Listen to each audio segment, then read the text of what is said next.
16. My name is Hatem Keleta. I'm the Sports Information Director for Dillard University. And appreciate your support always for the athletics program for Dillard. And we'll get started. Our first update comes from the volleyball team. We currently have a committee that has been formed to find our new volleyball coach, and we've had a total of 19 resumes thus far. The position opened up towards the end of November, and the committee will review and recommend candidates for the initial phone interview on next week, January 11th to 15th. And then the potential phone interview dates will be January 19th and 20th, and then Skype interview following the next 2 days. And the finalists will come to campus from January 26th to 29th.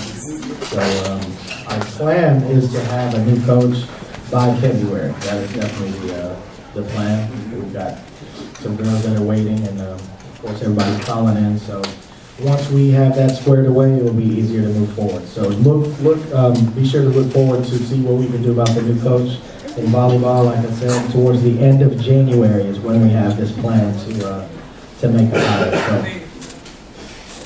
So, all right, we will continue with our next segment of the Coach's Luncheon.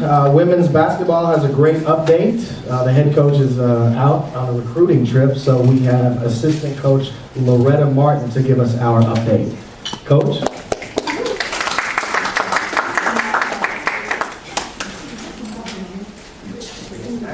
Good afternoon. Good afternoon. I would like to recognize some of our women's basketball players who came to join us today. We have junior transfer Anita Lee, freshman Brea Burris, freshman Tiara Nicholson, and we have junior Kiana Davis. I would also like to recognize Roxbury Community College basketball team, as well as their coaches. They're from Rhode Island, and they came down, Boston, and they came down to play 2 games. And they contacted the AD and our coach, and we got him here today. And I called Coach this morning. I was like, "Come on over to the lunch," and he was like, "No problem." So I see the girls are enjoying their lunch. I mean, I'll just let them know on Wednesday I'll be traveling up to watch them play VRCC. Hopefully that's a big win for them. Right now, women's basketball record was 7-8. We're 2-0 in conference. Last year we started off on the road at Talladega, and always playing on the road is a hard game. We overcame that this year. We played Bleu on January the 2nd, and we defeated them 80-65. 3 of our key players was Alina Evans, senior Alina Evans. She had 21. Shaylene Moore, she had 21, and Kiana Davis had 18 for that game. We traveled up to Philander Smith on January the 3rd to play a game versus them on January the 4th. Well, that was a nail-biting game there. We got down to the wire. We up by 3, and we got a foul at the end of the game. They shoot 3 free throws. So I think everybody on the bench was crossing their fingers. She got up, she shot the first shot and missed, and everybody was like, so we knew they couldn't beat us now. I mean, they had no time on the clock, maybe like 1.2 seconds or something like that. But we wound up winning that game 80-79. Lost to Philander twice last year. So that was a good thing, starting the year off beating them at home. Our key players for that game, again, our freshman Shaylin Moore had 26 points that game. Junior Chantrell Lumar had 22 points. And Alina Evans had 17. That right there, key player, I would say was Chantrell Lumar, our point guard. I mean, in the second half, she just took over the game. They were fouling. Every time she touched the ball, they fouled. She's getting to the free throw line. And we usually look for others to score big, but that game she scored 22 points, and that was great for her. Everybody worked as a unit. Players, coaches, managers, everyone was involved in the game when we went up there for Landon. One thing Coach Rome told the girls, he was like, listen, he called the guys and the girls to the middle of the circle the day we had practice on the 3rd. He was like, look, we owe Philander. They got us last year. We know the president came from Philander. We got to get them this year. And sure enough, the girls and the guys beat Philander this year. Our upcoming rival game, January the 16th, 3 o'clock, right here in the battlefield. So if you're not doing anything on Saturday, please come out and support the women basketball team at 3 p.m. We will be playing Southern University at New Orleans here in the battlefield. Any questions? Yes. I want to hear from favors. Oh, I want to talk about consistency. We win some big games against ranked teams like Loyola, and there's some that we should be winning and we're not. So, what's the team talking about in terms of us being more consistent? Well, one of the problems for us is just like getting stops. This is what I feel like we right now. That's what we definitely been working on, and our communication with each other is kind of also. This right now, that's what we're trying to work on, getting better. And I feel like we've been doing a good job so far. That's how we doing over we become. Well, let me know. Conference. So that's all the two key problems. Other than that, I feel like we've been progressing. Okay. any other questions? What do we do to beat Suno? Okay, that's a good thing, because I actually, being that Coach Holmes on the highway recruiting, I had to take over practice this morning. And I told the girls, we have to outsmart Suno. Suno want to speed the ball up. We have to slow the ball down. Because I go to their practices, sometimes, and the only thing they do in practice is free throw.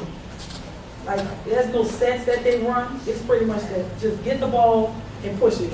So I told our girls we're going to have to communicate. You have to help your sister out. If someone get beat off the dribble, you have to step over and take the charge and help, because they're out of control. Until we're going to have to play defense. If we play zone, everyone needs to rotate in the zone. If we play man, we can't foul. So the key to that, we told them, we're going to just outsmart. Yes. Being able to talk and talk at the same time.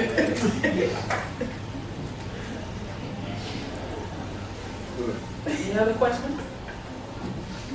No problem. No problem.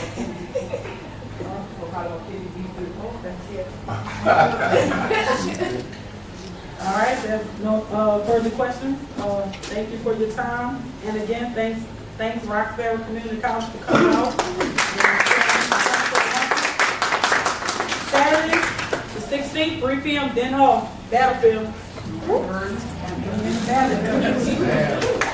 Thank you so much, Coach Martin, for that wonderful update for women's basketball. Of course, congratulations on the first 2 wins for your team, and keep on rolling. Best of luck next week, or Saturday rather.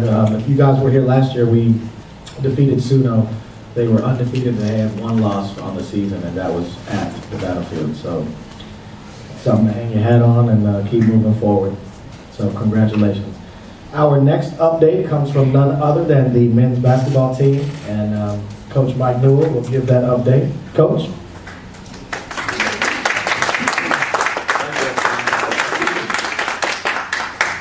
First time Rome is gone, Sands Burris doesn't show up. So you must have been intimidated. Our rider from the Advocate. No questions for Coach Loretta. You told her not to show, didn't you? We have, I'm glad Reverend Salisbury showed up. We've got, he's been coming to work with we got a pretty good group of guys and pretty talented group of basketball players. But I'm no expert by any means, but singing wise, we're trying to learn the alma mater to start singing it at the end of every home game. It's to start a tradition. And Salisbury's been helping us, and he's been very, very patient, I might add. And then the day he didn't show up, you can imagine me trying to lead the choir. And then so I've got debating on how this should be sung, that song. I've got senior Houston, well, junior. Houston he knew it. But it was, as I looked back and was driving home, I started laughing myself of the debate that was going about. But we did get through it. We are getting better, but we're by no means where we need to be. So you are going to show up today. Today, Good. Put the finishing touches on. All right. If we don't feel confident, then we will start at Saturday versus Suno as opposed to Texas College. Okay. But yes, we have. We're definitely looking forward to the upcoming year. We, as Coach Martin alluded to, we did make the trip, and we actually had some good games on the break. But last time we left, we were going on a 3-game road swing. And I'm really proud of this group because I don't care what level, and I've coached at every level now, and it's tough to win on the road. It really is. And this group, I think, already has 5 or 6 road wins. And we went on the road and beat Life University. Now, Life University is not that, unless you're an NAIA person, that doesn't jump out at you like a UCLA or Indiana. But they actually are a UCLA or an Indiana of the NAIA. We walked in their gym, they've got 3 huge banners, national championship banners, a bunch of conference championship banners. And but our guys stepped up to the plate, played probably our best game of the year, and I think the final score was like 111-78. And that the coach made mention after the game that he had already told one of the folks, one of his fans that came over and visited with me before the game started, that we were the best team that they had played up to this point. And so I'm sure after the game he thought the same thing. But he said that's the worst loss that he had. He's been their coach, I think, the length of since the school started in '78, I think. But that's the worst home loss that he's ever had. So our guys did a great job there, and then we went and played Carver Bible. Once again, these are games I would not have scheduled, but we had to go play them. And Carver Bible was, they had about 3 lights in their gym and none in their dressing area.